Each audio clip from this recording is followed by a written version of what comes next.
Dimanche 16 novembre 2014. Madame, Messieurs, bonsoir et merci de votre fidélité.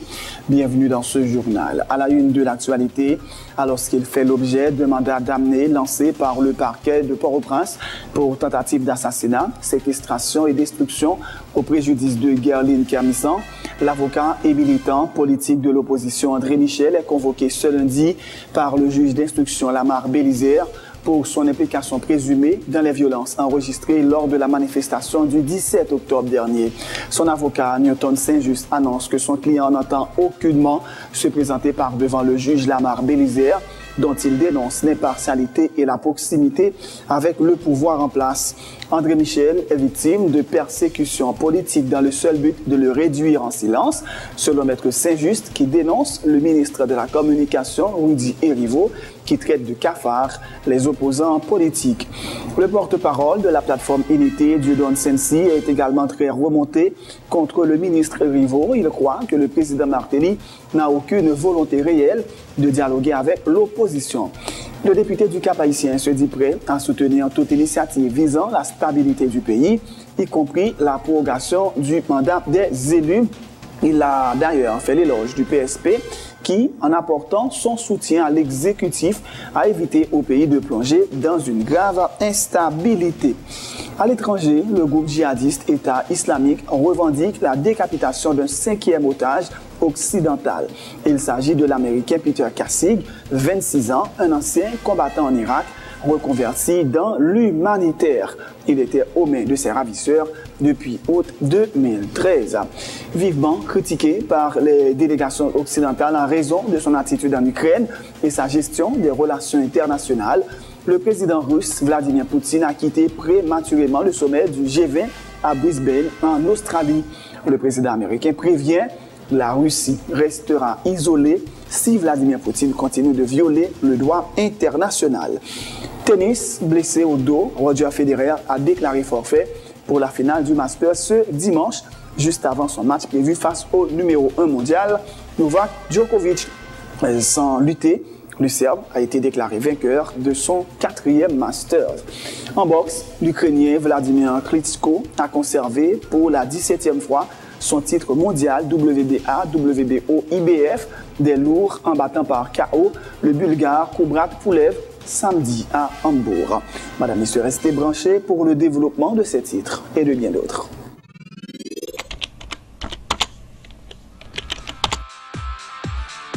Bienvenue à cette édition d'Information Pulsation, l'essentiel de l'actualité de la journée. Merci de votre fidélité. Bienvenue dans ce premier numéro de Pulsation Week-end.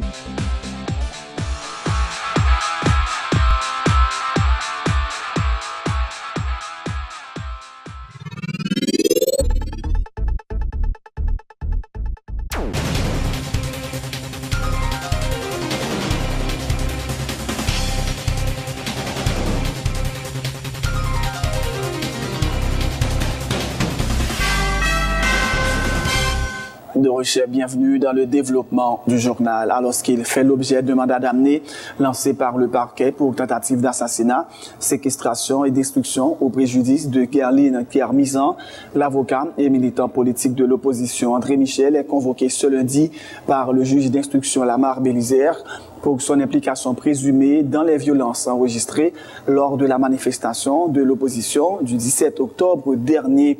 Son avocat, Maître Newton Saint-Just, annonce que son client n'entend aucunement se présenter par devant le juge Lamar Bélisaire, dont il dénonce l'impartialité et la proximité avec le pouvoir en place. Pour Maître Saint-Just, qui participait à son détour, André Michel est victime de persécutions politiques dans le seul but de le réduire au silence. Il a aussi dénoncé le ministre de la Communication, Rudy Erivo, qui traite de cafard les opposants politiques. Vendredi, avant-hier, il a mis un mandat d'amener de M. André Michel dans le cadre de ce côté que M. André Michel, c'est avocat, il a fait travailler normalement. Et en même temps, nous gagnons l'autre mandat de comparution sous prétendu dossier et violence que nous avons fait dans la manifestation 17 octobre. Par exemple, André Michel, là, je vous dis, là, on dossier qui passé depuis 2 ans, pas de flagrant délit, pas de Port-au-Prince, et mettre un mandat d'amener. Pendant que monsieur n'a exercice professionnel comme avocat. Donc, dans le moment où on a parlé là, nous entendons que il y a un pile policier rose, et la milice rose est à pied d'œuvre à Port-au-Prince pour chercher, pour capable de venir mettre André Michel. Il dit avant 18 novembre, il faut mettre André Michel dans la prison pour capable casser mobilisation, opération qui lancée dans le pays à Burkina Faso. Mais André Michel, il a un mandat d'amener. C'est-à-dire là, je dis à l'INAMA, parce que n'importe côté, il y a croisé là, il y a arrêté. Alors, stratégie pour voir, c'est pour faire marron. Ou remarquer, nous pas marron. Et convocation pour lundi, là, il parle? La Mabélisée pas juge, nous ne pas le devant. La Mabélisée sont militants politiques liés. Imaginez, d'ailleurs, nous avons une inimitié capitale avec la Mabélisée. Pas pour perdre du temps pour dire honorable magistrat devant la Mabélisée, je ne vais pas prendre ni service ça. Mais ce que nous aimerions comprendre, il y a dit qu'on opposition plus au bloc d'un pays, en opposition ravette. Nous la donnons, nous revendiquons que nous sommes dans l'opposition ravette là. Les gens qui sont dans la rue, ça m'a dit c'est 500 personnes seulement, et vous dites qu'ils sont bonnes ravettes qui sont dans la rue qui manifester, eh bien, ok, nos oppositions ravette là. Eh bien, si mon pote veut dire c'est André Michel qui va aller dans la consultation politique, il va le faire aller là. Mais deuxièmement, il faut voir aussi que le dialogue il y a parlé, la consultation qu'il a faite dans le palais, ce n'est pas question pays, ce n'est pas question crise que le président Matéli veut résoudre. Mais c'est pour lui montrer qu'ils sont experts en obscénité, en immoralité. C'est pour lui montrer qu'ils sont experts en humiliation. Ce n'est pas de humilier, pas humilier, les gens qui étaient là, inviter les gens à danser, 4 heures de temps, pas rien qui dit pour payer. Maintenant, on va le dire moi-même, qui sont citoyens qui bataillent véritablement, qui consacrent les valeurs républicaines. Je vais chita nos réunions avec le président. Participant lui aussi au magazine de Marie-Lucie Bonhomme, le porte-parole de la plateforme Unité, Dieudonne Sensi, est très remonté contre le ministre Rivo. L'ancien candidat à la députation pour la circonscription de Carrefour se demande si le ministre Rivo n'est pas en train de faire référence au gouvernement ou à lui-même, tenant compte de ses origines lavalassiennes et du poste qu'il occupe au sein du régime tête calée. L'attitude de l'ancien sénateur Rivo montre également, selon M. Sensi, que le président Martelly n'a aucune volonté réelle de dialoguer avec l'opposition. Il faut texte il abondé dans le même sens, dynamique pour voir ça. Parce que vous parlez de ravette, j'aimerais dans le c'est prendre talon sous lui, craser. Donc il y a une menace qui planait encore une fois sur l'opposition et mandat par rapport à M. André Michel. Maintenant, en ce qui concerne l'auteur du texte, et moi-même, moi, je crois que est-ce que le ministre n'est pas en train de parler à lui-même ou encore au gouvernement? Jean-Gabriel Fortuné te dit, qui était sénateur dans l'époque, il te dit, eh ben, Ravette, c'est moun qui est impliqué dans le faux l'argent américain. Il dit Ravette, c'est moun qui est impliqué dans Soka Bank. Est-ce qu'on voit un petit peu? Donc, il est capable, on vérité sous tête, moun qui écrit texte là, et on vérité capable tout sous pouvoir. Est-ce que vous bien comprendre? Donc, mais qui ça me dit par là, c'est que c'est perception ça que le bas nous, parce que le gars des origines, du côté le sorti, et je ne dis pas qui pouvoir que lié, finalement, on va dire ça, c'est l'attitude de un cafard. Okay. Donc, on parle de ministère Rivo là. Moun qui écrit texte là. Est-ce que c'est une provocation? Le gouvernement a joué sur plusieurs tableaux, parce qu'on est justement, nous, pral réagir mal, et que c'est anormal que nous dit, on pouvoir traiter nous deux. Nous paraît que j'aime discuter avec. Les présidents Matéli, l'équipe au pouvoir dit, ils veulent les dialogues, ils veulent les consultations, ils veulent les négociations, ils sont capables de sincère là-dedans. Mais ce n'est pas vrai. Ouais. Et texte ça qui passe le 17 octobre, les propos du président de la République prouvaient que ce n'est pas vrai. Il y a un compromis, attendez bien, il y a un compromis malsain, une alliance malsaine qui prend le fait entre l'international, le pouvoir et les coupables. C'est-à-dire coupables là, PSP, Parlement, tous sénateurs députés qui ont même ensemble avec le pouvoir. Donc, il va jouer un bel compromis avec le groupe international. Compromis malsain, et soit entendre ça. Pour le prolonger le mandat parlementaire, sénateur député, international. Même à prolonger le mandat président dans la discussion qu'a fait. Oui, illégal. Voilà que des parlementaires, sénateurs et députés, en grande majorité, qui sont coupables dans sa niée-là, pouvoir coupable dans des zones que nous avons, l'international coupable dans sa niée, alors que vous prenez l'entendre pour une solution, mais une solution qui prend contre la volonté de la majorité nationale. Ça aurait les cafards, il y aurait les ravettes, les victimes de politique ça depuis Washington, arrivé jeudi avec corps groupe. Également invité à sans détour, le député Kenston Jean-Baptiste du bloc PSP s'est gardé de se prononcer sur le texte du ministre Rivo publié vendredi dernier dans le journal Le Nouvelliste. Très prudent, il estime que le ministre est le mieux placé pour s'expliquer.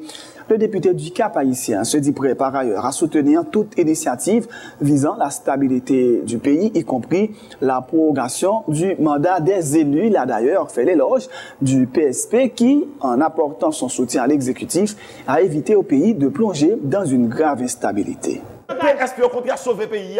Parce que tu veux mettre le pays à l'eau, nous jeter le président Matéli, PSP Kembel, parce que pas d'argument pour te mettre le président Matéli à terre. Nous mettons en accusation. PSP sauver le pays.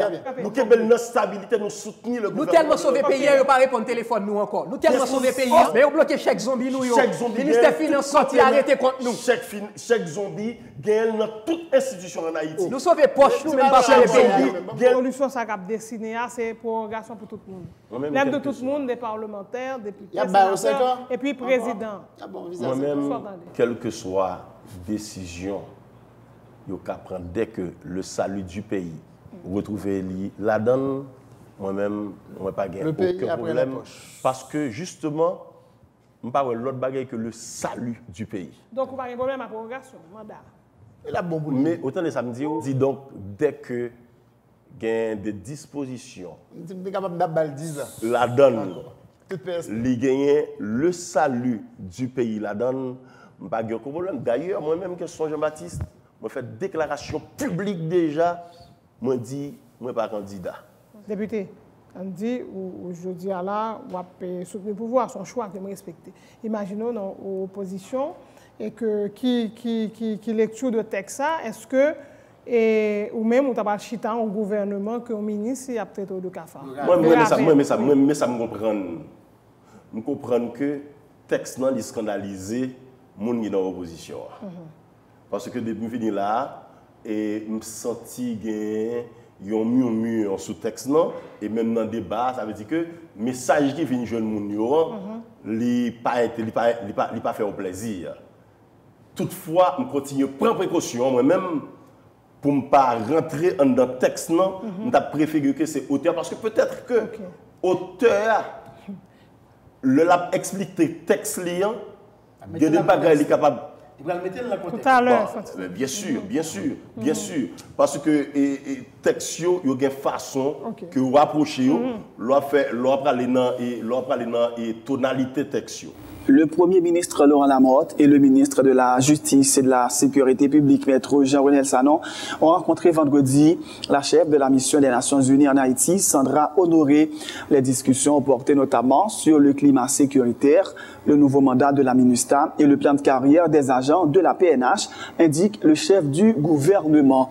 Laurent Lamotte fait savoir que la question sécuritaire constitue l'une des priorités du gouvernement et salue la contribution de la mission onusienne dans le renforcement de la sécurité dans le pays. Là, pour rendre compte que nous avons fait dans le cadre du renforcement sécuritaire dans le pays, on discuter avec Mme Honoré de un nouveau mandat et MINUSTA, pour discuter de plan de carrière de la police, pour discuter de plan de désengagement MINUSTA en Haïti, et puis pour nous traiter ensemble comment que nous allons travailler pour renforcer la sécurité et l'environnement sécuritaire dans le pays, que ce soit dans la zone métropolitaine ou bien dans le reste du pays. Donc, c'est une rencontre que nous avons très souvent, mais nous allons faire des suivis spécifiques sur des points que nous discutons dans la dernière rencontre, que nous avons fait suivi sur les aujourd'hui. Donc, je remercie Mme Honoré de temps que le prend pour capable discuter de sécurité pour le pays d'Haïti, qui est un aspect principal. Ça pays a continué besoin de gagner. Il y a d'énormes efforts qui sont faits dans la question de sécurité. Mais il y a d'énormes efforts qui peuvent faire toujours pour consolider le climat sécuritaire dans le pays. Et dans ce sens, nous allons discuter avec MINUSTA pour que nous ayons une excellente rencontre de travail pour que le travail poursuive toujours. Le président Michel Martelly a reçu vendredi au Palais national les lettres de créance de 3 nouveaux ambassadeurs accrédités en Haïti. Il s'agit de Jean-Luc Virchow de la Suisse, Alejandro Guillermo de Imundo Escobal de l'Argentine et Achille Gigidze de la Géorgie. Ces diplomates ont mis l'accent sur la nécessité de renforcer les relations entre Haïti et leurs pays respectifs. Nous travaillons sur une nouvelle stratégie qui s'articule autour de 3 axes. Un premier axe qui est l'état de droit, c'est la consolidation finalement des institutions, de l'État, de la présence de l'État, de ses politiques, au niveau du pays. La seconde, c'est le développement agricole. C'est vrai que c'est les principales potentialités de développement économique du pays. Et je crois que la Suisse peut apporter une valeur ajoutée. On a plein de choses en commun avec Haïti. Je pense qu'il y a un savoir-faire qu'on pourra apporter. Et le troisième axe, c'est tout ce qui est la gestion des risques. Nous avons des relations qui remontent à très longtemps entre Argentine et Haïti. Nous avons des relations où nous avons une coopération en termes de commerce, en termes d'entraide entre les deux peuples que nous allons approfondir et qui ont fait l'objet de notre conversation avec le président. Le point le plus important est que la Géorgie ait décidé d'avoir un ambassadeur géorgien ici en Haïti et je suis très heureux d'avoir été désigné pour représenter mon pays, la Géorgie, et d'avoir présenté mes lettres de créance au président haïtien aujourd'hui.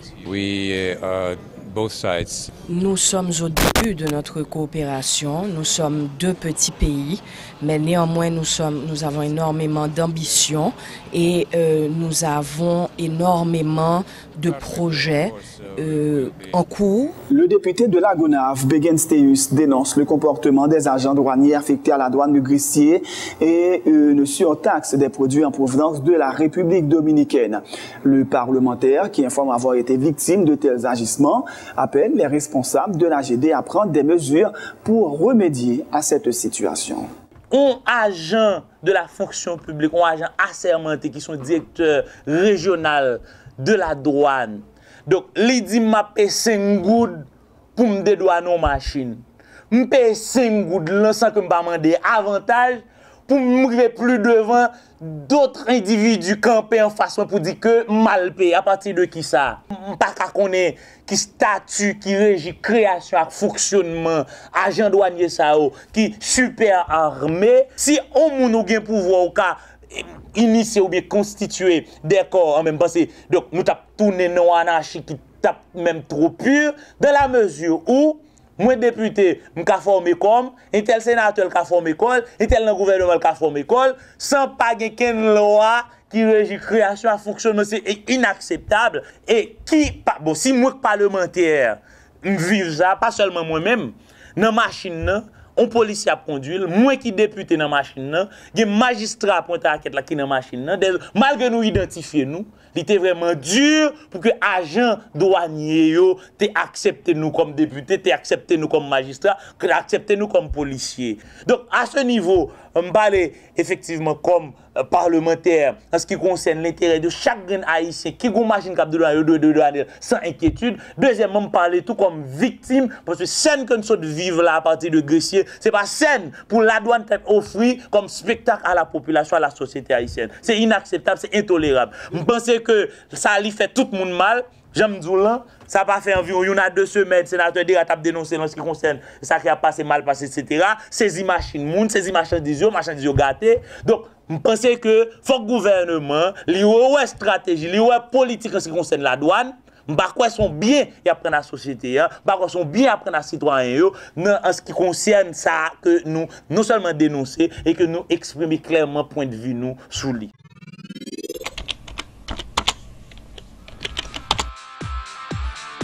Bienvenue dans cette édition d'Information Pulsation, l'essentiel de l'actualité de la journée. Merci de votre fidélité. Bienvenue dans ce premier numéro de Pulsation Week-end.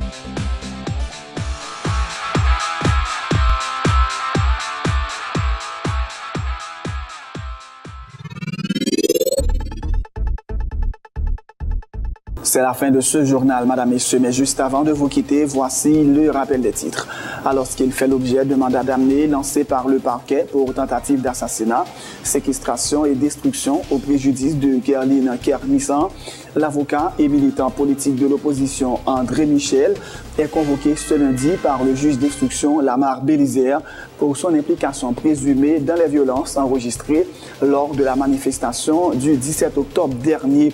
Son avocat Newton Saint-Just Russe annonce que son client n'entend aucunement se présenter par devant le juge Lamar Bélizaire, dont il dénonce l'impartialité et la proximité avec le pouvoir en place. André Michel est victime de persécutions politiques dans le seul but de le réduire en silence, selon Maître Saint-Just qui dénonce le ministre de la Communication, Rudy Rivaux, qui traite de cafard les opposants politiques. Le porte-parole de la plateforme Unité, Dieudonne Sensi, est également très remonté contre le ministre Rivaux. Il croit que le président Martelly n'a aucune volonté réelle de dialoguer avec l'opposition. Le député du Cap haïtien se dit prêt à soutenir toute initiative visant la stabilité du pays, y compris la prorogation du mandat des élus. Kenson Jean-Baptiste a par ailleurs fait l'éloge du PSP qui, en apportant son soutien à l'exécutif, a évité au pays de plonger dans une grave instabilité, a-t-il indiqué. À l'étranger, le groupe djihadiste État islamique revendique la décapitation d'un 5e otage occidental. Il s'agit de l'Américain Peter Kassig, 26 ans, un ancien combattant en Irak reconverti dans l'humanitaire. Il était aux mains de ses ravisseurs depuis 2013. Vivement critiqué par les délégations occidentales en raison de son attitude en Ukraine et sa gestion des relations internationales, le président russe Vladimir Poutine a quitté prématurément le sommet du G20 à Brisbane en Australie. Le président américain prévient: la Russie restera isolée si Vladimir Poutine continue de violer le droit international. En sport, tennis, blessé au dos, Roger Federer a déclaré forfait pour la finale du Masters le dimanche, juste avant son match prévu face au numéro 1 mondial, Novak Djokovic. Sans lutter, le Serbe a été déclaré vainqueur de son 4e Master. En boxe, l'Ukrainien Vladimir Klitschko a conservé pour la 17e fois son titre mondial WBA, WBO et IBF des lourds en battant par KO le Bulgare Kubrat-Pulev samedi à Hambourg. C'est la fin de ce journal. Merci de l'avoir suivi. Bonne suite de programme sur Télé Pluriel.